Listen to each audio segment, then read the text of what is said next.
Thank you very much for giving me the chance to talk a little bit about these unusual exhibits, and I hope you haven't been suffering too much by all these bird calls at odd times during the week.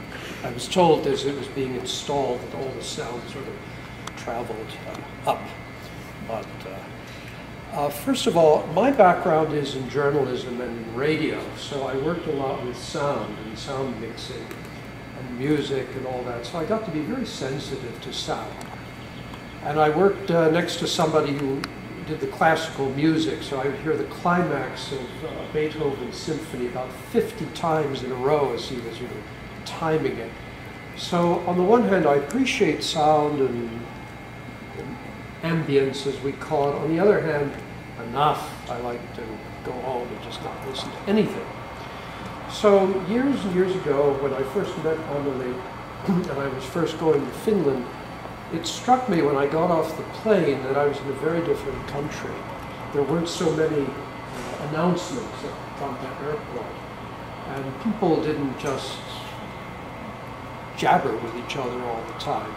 It wasn't completely quiet, anything. I don't want to talk as if I'm speaking about a cliche, but it was so different from Washington and New York that when first I met the Somali population, that was a shock when I was in Helsinki, because the decibel level went up because of the Somali language, and I noticed it right away. In America, I didn't notice it. It was part of our mix. So, having known Anneli a long time, we started talking about the silence, and over the years and decades, I met many interesting people in Finland in making reports for National Public Radio and reading and so forth. So this exhibition, which we've co-curated, is actually a very personal one for me. There are little bits and pieces that are a part of my life 20 years ago. Very important years, because my exposure to Finland actually really changed my life, and for the better. And it helped me appreciate the United States in new ways too. So I'll try to give you some of those little hints and clues. I couldn't put them all into the catalog or anything. This amazing installation, this speaker system, is by Simo and Alitalo and his wife Alitalo, who used to be a journalist. And I met them, 15 years ago. Because I did work with Harri Huhtamaki at Esa Radio, and he introduced me to Simo and Tuike, who eventually I met. I went to their studio in Turku, and they had this array of speakers set up in the Turku Museum. And these sounds were coming up. And what they were doing was a special exhibit about a Finn who had gone with Captain Cook to New Zealand hundreds of years ago, and he was a naturalist. And he had come back, and he was from Turku. So they had gone to New Zealand, to that island, they were recording all these sounds. They had put a speaker system up in the Turku Museum, so you heard the sounds from New Zealand. And then the extra part was the museum in Turku is built right on the spot where this Finn was born in the river. So there were all these connections, invisible connections. And that's what this exhibition has. They have been invited to various places around the world to bring sound or soundscapes. This is a concept that was devised by a Canadian composer, R. Schaefer, who's 80 years old this month. It just means the sound environment, paying attention, helping people to appreciate what they hear around them, and also sort of taking audio notes, recording. What is the sound of birds around this embassy? When is the traffic loudest? What are the artificial sounds? And keeping careful track of this. And then maybe years later, going back to that same space, and doing it again. Who cares? Well, it turns out things can shift, and our acoustic environment can degrade. If it were suddenly bright lights flashing into this building, you knew something was going wrong. You would complain. the decibel level starts going up gradually, new technology, everybody's doing all that, you might not notice to your hearing aids. So it's a serious matter. The Finns know Armory Schaefer very well, and they've done serious studies. And in Finland, they've opened certain areas to acoustic tourism. You go up to northeast Finland just to hear the sort of sounds of northeast Finland. So the sounds you're hearing here are from a forest in northern Finland, and it's on a long loop, and there's also some variation. And it's not just coming from one speaker, it's from the others, and there's sort of interesting resonances, and it creates a kind of discrete cone of sound. It's very different from radio and loudspeakers. So that's Simo and Tuike Alitalo. So I go to Finland and I experience the architecture, for example, of architect Juhani Pallasmaa, who came here 2 years ago to speak about architecture and silence. And his was the first building I actually really paid attention to in Finland, because I went right from Helsinki to Rovaniemi to the art museum there. And the door handle was so exceptional. I was sort of standing there studying it. And apparently Pallasmaa loves to design special door handles. He calls it the handshake of the building. It's one of his specialties. And when he can't sleep, he gets up, and most of us have coffee, he has coffee, and he designs a new handle for the door. Very Finnish somehow. And through him, I discovered the work of a sculptor named Kain Tapper. I had actually encountered his work at the airport at Vantaa because there was a hiljentymishuone, sort of quiet room. And you'd go in, it was like the Chapel of Silence, and there'd be some chairs, and this beautiful sculpture on the wall. And it was such a miracle for me to be in Finland that every time I'd go or leave, I would just visit there and he would calm down and sign the book. And eventually I met him here, when Anneli was here the first time, because he had a big exhibition in Chicago, and here his sculptures were outside by the trees and in here. And he is the most amazing man. I just felt such a connection with his work, because he had been a champion skier in his youth. He grew up on a farm. The old family horse had died, and years later he dug up the skull, and used that as a motif in many of his works. For example, this one, it's called Alder Skull #2, and it's at the Amos Anderson Gallery. And he could take a big block of wood and just work on it and carve it and stain it and chop it and saw it, put it back together, just for this little crease or something, and it would be called smoke. I couldn't think of any other sculptor who would go to such trouble to create this impression of light and shadow and just a whisper, a little shadow of smoke. So I finally met him. I just admired his work so much. And I wrote an article about him for Sculpture magazine in 1994. And I had visited his studio and everything. And he had said to me when we met here, we were having lunch and some wine. He wasn't supposed to drink, but he was drinking. And Anneli was there, and his wife, Tapper. And he said the most amazing thing to me, because I was discussing silence. You know, how could we do something on silence? And he said, I will help you find your silence. And he began to sort of draw in this notebook I always carry with me. And those are some of the drawings. You can look at them and think, oh, maybe he'd had too much wine, it's just squiggly lines. But no, that's how he made his ideas become solid. So I write this article, and that day I'm thinking, I'm so poor, I don't have any money, I wish I could buy a sculpture, but I have no room, I can't put a huge thing in my apartment or anything. I wish I could even just have it chip off his floor. And I'm not kidding you, this is before the age of email or texting or Twittering or anything like that. That day, a package arrived from Finland, and in it were these little models of some of his sculptures. And you see two of them today, here. This is the model for the column of skull. And that, over there, is the model for a series he called tombs. These are actually huge, massive blocks of wood that are actually made up of smaller blocks and put together and sawn through, and they're stained with colors from the Etruscan tombs in Italy. He lived much of the year in Italy. So these are images from the Perimeter Gallery in Chicago, where many of these are stored now. Early on, I had asked Anneli, should this be just a showcase for Finnish work, or should it have American participation of all kinds? And she thought, well, maybe all kinds would be more interesting. So word got out, and an old acquaintance of mine, David Carlson, called me and said, I haven't seen you for 20 years, but I have been working on something that might work. And it's called Water Quilt.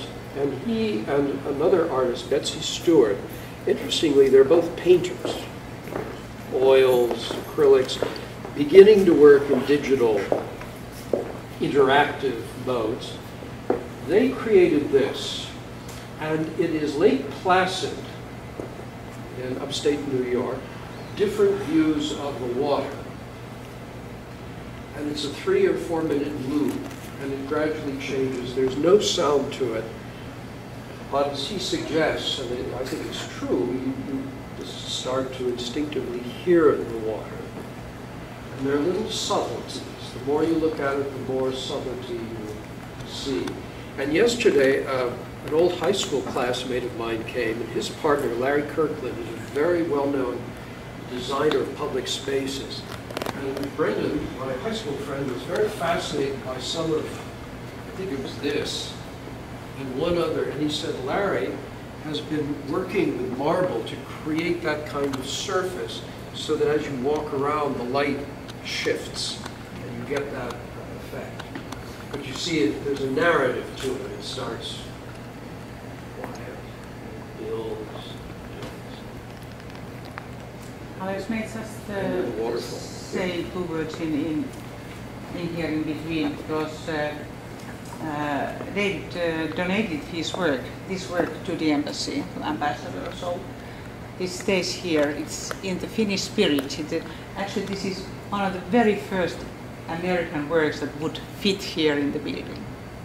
We have had here a Finnish, Finnish artist exhibition when I was here last time, and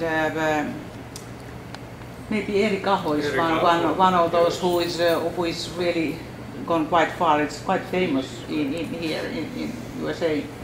But this has the spirit of the building, and we have a plan maybe to put at least 1 or 2 of these great to water pits to sauna after when you come, so you will have this kind of impression there. I think it's therapeutic. I mean, you stand under it. Yeah, indeed, it is. Yeah.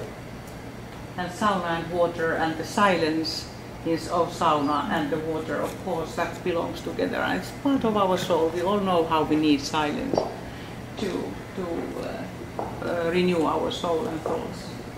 Well, I'm chatting because I've had champagne at 3 o'clock.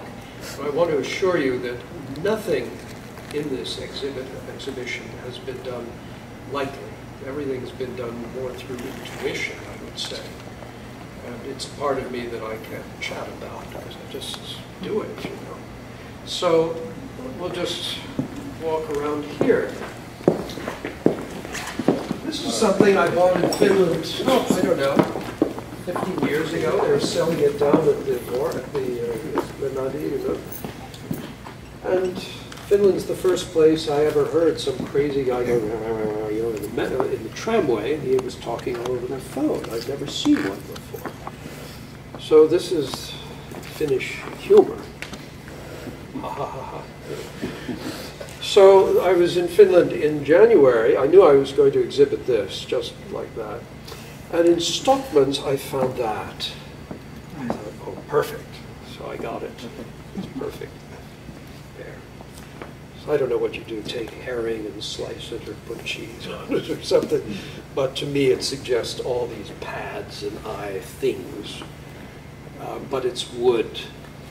And wood is a theme in this exhibition, I would say, and why not, you know?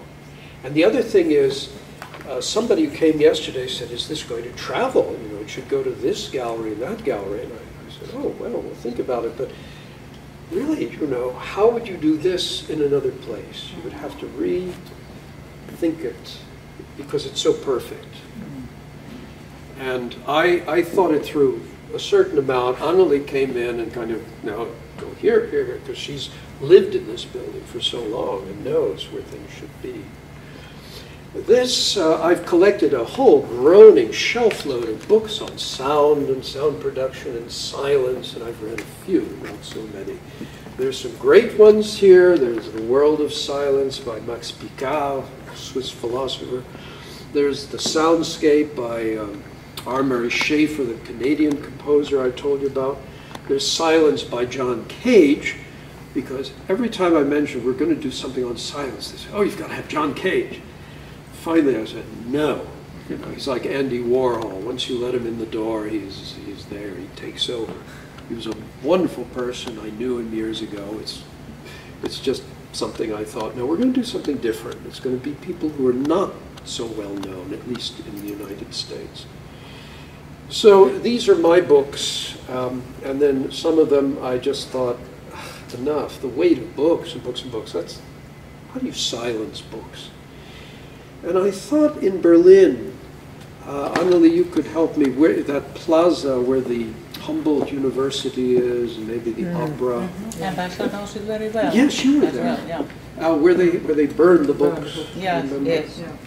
And now when you go, there's this little window, and you look down, it's covered with glass, and there's a whole library of books, and nicely arranged on shelves, but they're all white, and it's beautifully lit up. It's very moving. So I was thinking of that, not copying, but it was in my head. And then I thought, how do you make books lighter and lighter? Well, maybe whitewash them.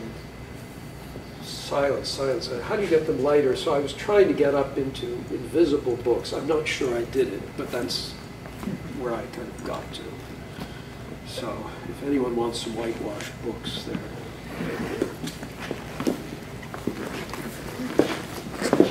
You might ask, why do I put myself into this? I'm a radio producer, I'm a teacher, but I've also been an artist all my life. At a certain point, you just have to obey what speaks, especially when the opportunity arises.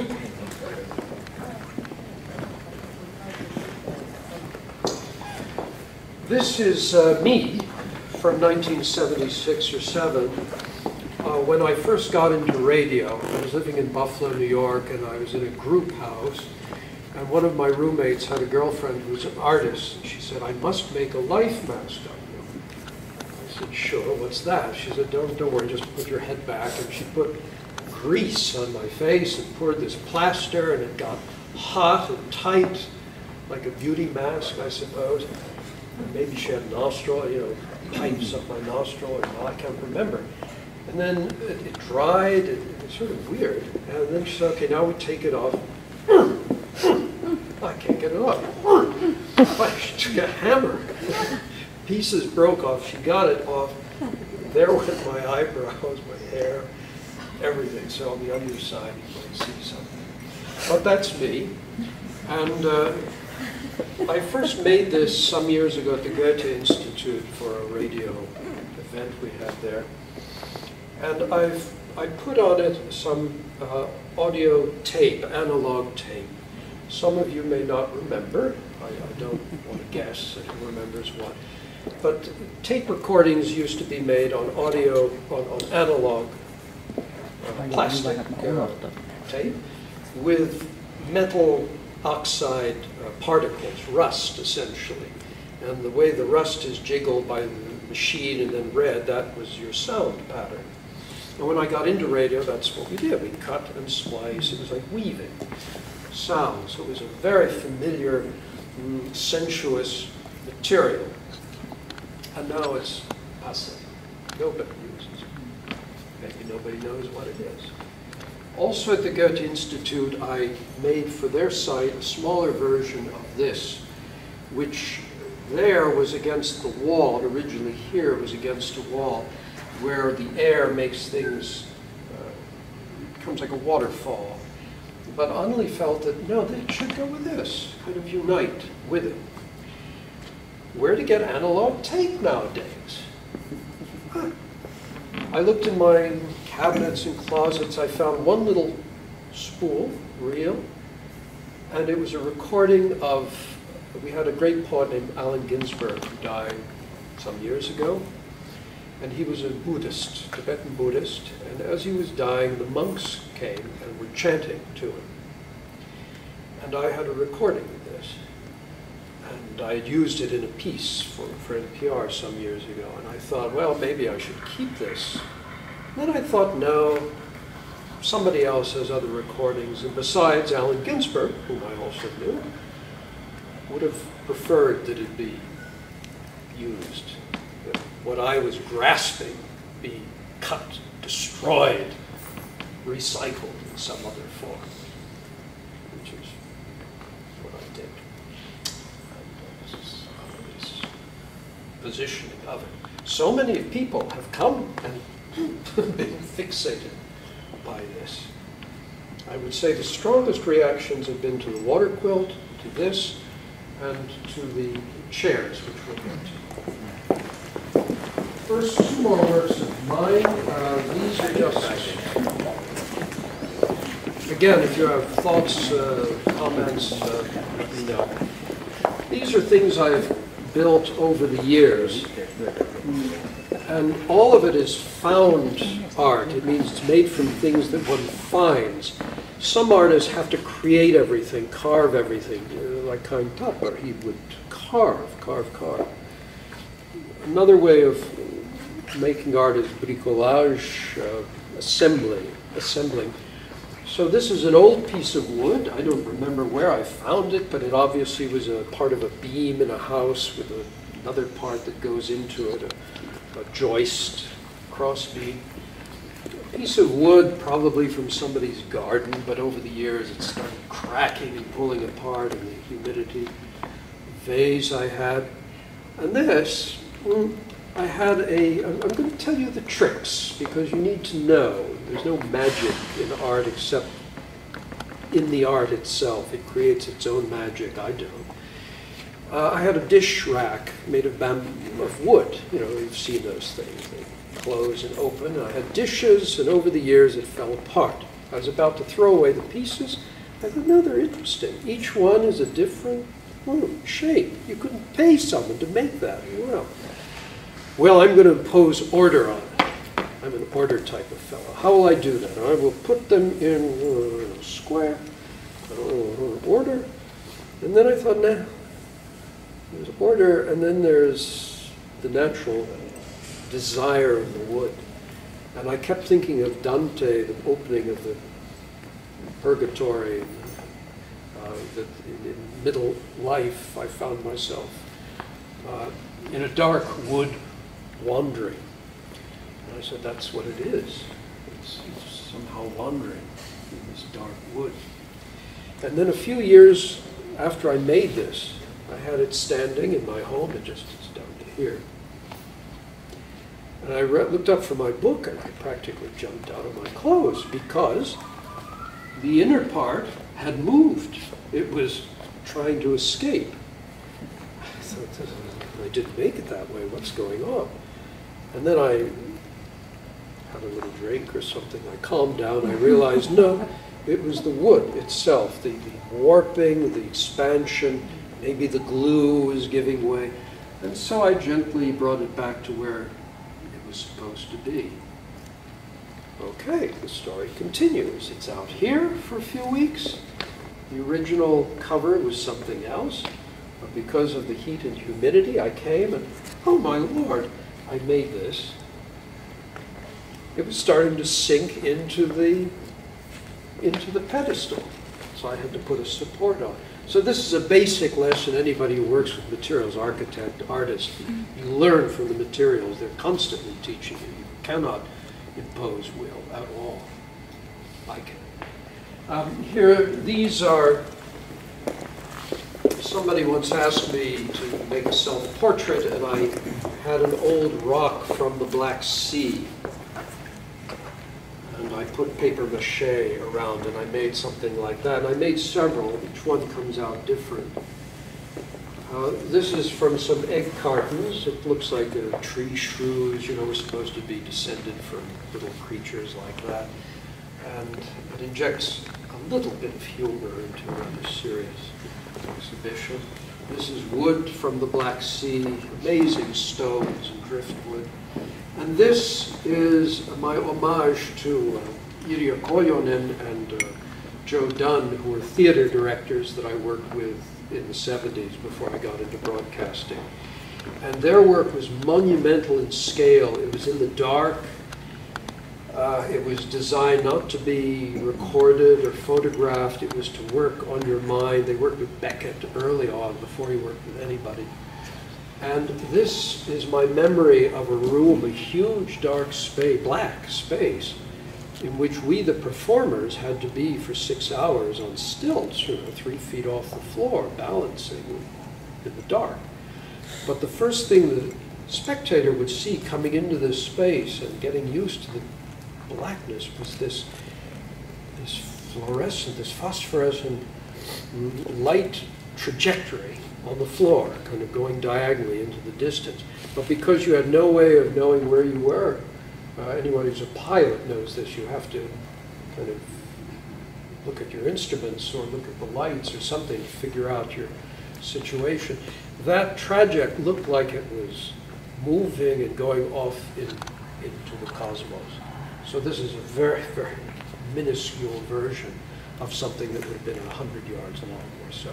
And the only thing I've seen like it was in Finland in the 1990s, a performance called Drive or Die, which was in the Kapelliteaters, that huge long hall when they had motorcycles and things and lights coming. It was the same feeling. And that's when I told Irja and Joe that their true audience was in Finland, really. So it's my life and it's Finland, it's all connected. These chairs are by Esa Vesmanen, and a lot of this exhibition is by chance. It's not only thought and connection, but it's being open to things that might come in. Once you say, I'm doing something on silence, the cosmos sort of turns around and starts to say, oh, are you? Well, here, and present things.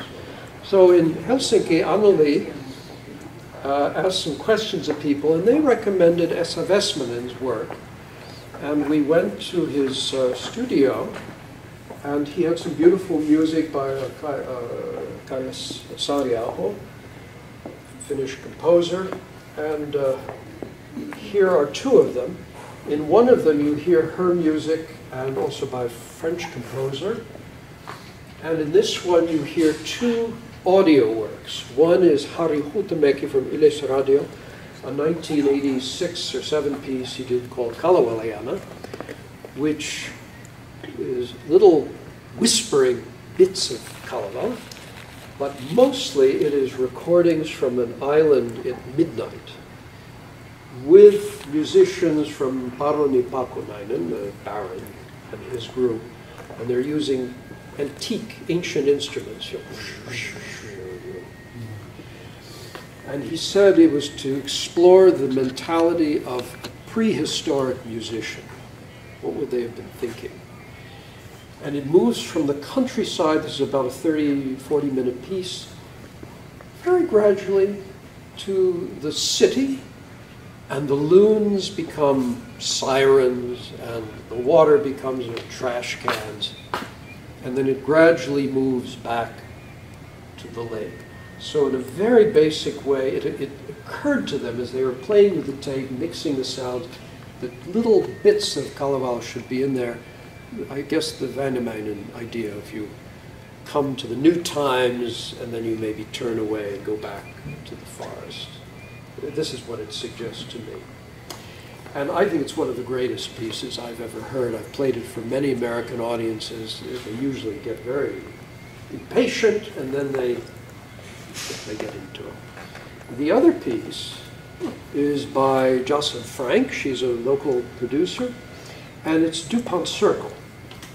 And DuPont Circle is very busy and noisy, but underneath are two, deep down, there's the subway, and deeper there's two places where the trolley tracks go.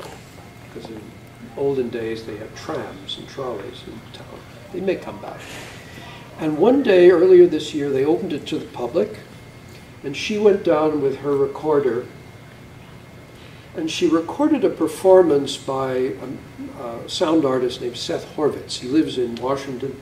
He could not be at any of the events because he and his wife have just had they've had twins, so he's busy. And what he does, what this is, it starts out silent. You just hear the car, a little bit of maybe somebody walking by. You think, what's here? There's nothing here. And then you hear something. It's like a pressure. And it builds and builds. And in the course of 20 minutes, it becomes huge. And then this huge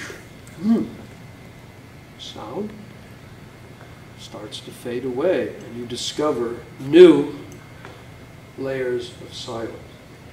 What it is, it's Seth with a big cymbal. You know, those things you clap together, but he just has one, and it's suspended, and he's tickling it with a feather, and then gradually playing it with more and more energy. It takes tremendous meditation and discipline to do this, till it's resonating as loudly as he can make it, and then he has to pull back and keep it, and it finally fades out. And finally, I will just show you two works that were done by an American gentleman.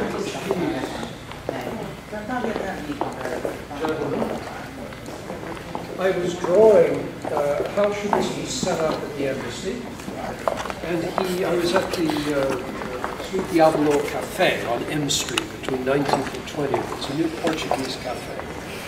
And he came over and he said, "What are you doing?" "Well, I'm sketching for an exhibition." I used to do that. I used to teach architecture in Lisbon, Lisboa, and I taught a class on sort of atmosphere and in fact, on silence. Well, how about that? So I looked at his work, and I was rather intrigued by it, because all of it it's like Paul Klee, it's sort of shattered, but it incorporates color and blue and calm. This is one of his calmer ones. It's called Tsunami, because he was also thinking of the tsunami a few years ago. And this is a tile, azulejos, the traditional Portuguese tile, like the Dutch. They made them in the 1700s. And the Dutch and the Portuguese would buy each other's tiles. This is from his grandmother's palace in Coimbra. And it was obviously part of a very large picture, the garden or the hallway. But it's a fragment, and it's a woman just listening. And I got fixated by the color blue and the blue in his work. So it's just a little touch. That's it for me. You've heard a lot. And actually, this is best appreciated when there's nobody like me talking, and it's just you and the work. So thank you very much.